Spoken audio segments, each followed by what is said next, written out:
비코메 인사이트. 비트코인 없는 미래는 없다 제4편. 안녕하세요. 비트코인 매일 사는 남자 비코메입니다. 오늘은 오태민 작가님의 책 비트코인 없는 미래는 없다 네 번째 시간입니다.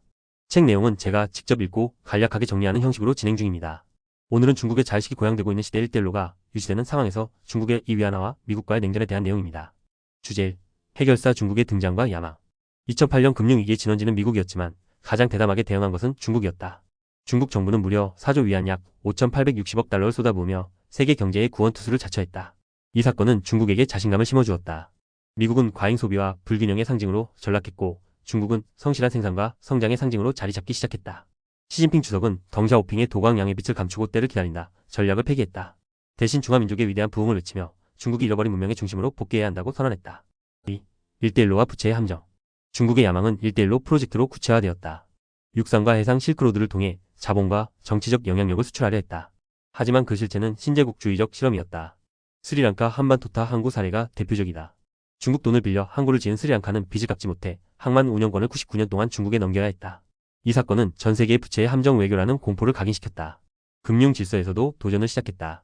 미국 주도의 IMF와 세계은행에 대항하기 위해 아시아 인프라투자은행 AIIB를 설립하며 독자적인 금융 생태계를 구축하려 했다. 3. 디지털 위안화와 통제 사회. 가장 주목해야 할 것은 디지털 위안화다. 이것은 비트코인 같은 탈중앙화가 아니다.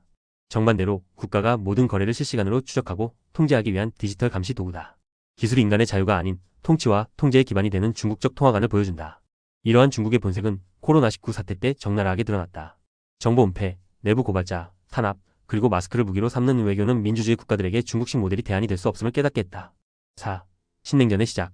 미국은 뒤늦게 자신들의 포용 정책이 실패했음을 인정했다. 중국이 미국의 질서에 편입되어 민주화될 것이라는 기대는 착각이었다. 이제 세계는 미국과 중국이라는 두 거대한 세력이 충돌하는 신냉전 시대로 접어들었다. 이것은 단순한 이념 대립이 아니라 서로 다른 문명적 질서를 놓고 벌어지는 주도권 경쟁이다. 오늘 내용을 정리해보면 왜 비트코인일 수밖에 없는지 명확하게 보여지는 것 같네요. 미국과 중국의 거대한 충돌 속에서 비트코인의 존재, 가치는 더욱 명확해질 것입니다. 미국은 달러를 무기로 금융 제재를 가하고 중국은 디지털 화폐로 개인의 일상을 감시하려 들고 있죠. 강대국들이 화폐를 권력 유지의 수단으로 삼을 때 개인의 자유와 재산권을 지킬 수 있는 수단은 무엇일까요? 국가 권력으로부터 독립된 화폐 누구도 검열하거나 통제할 수 없는 시스템만이 이러한 상황을 해결할 수 있지 않을까요? 미중 패권 전쟁의 틈바구니에서 비트코인은 그 어떤 국가에도 종속되지 않는 유일한 대안이길 바랍니다. 비트코인 투자 정말 어렵고 힘든 길 같습니다. 성공의 길이 쉬울 리 없지요. 버티고 버텨야 기회는 오는 법. 내일도 또 사고 올게요.